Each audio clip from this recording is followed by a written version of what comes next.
Hello friends, welcome to my channel and thanks for watching this video. So we are going to discuss about GoPro INC and the ticker symbol is GPRO.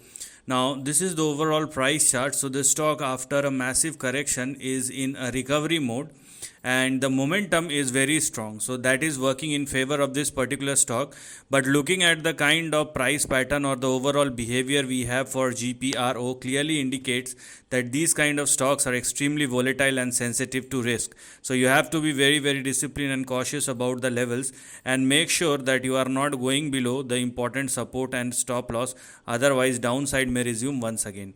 So as far as the current price positioning of GPRO, we first of all have 2 as our support and we have 1.8 which is our stop loss. So make sure that you are not going below both these levels, otherwise downside may resume once again.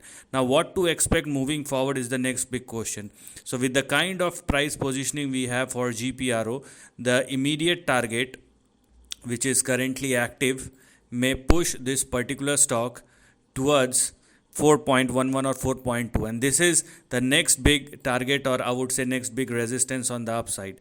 Now there lies a strong upside, but it will only resume once GPRO started trading and sustaining above 4.2 or more, in which case targets like 14, then we have 17.9 or 18, and if things works out properly, then big targets like 64 or even $100 will become active, but one after the another.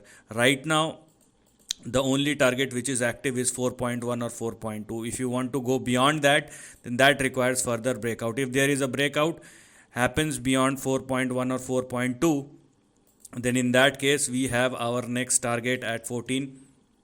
After 14 we have 18, and anything beyond 18 is subjected to further breakout, but over a period of time. So this is the end of the video. Thanks for watching.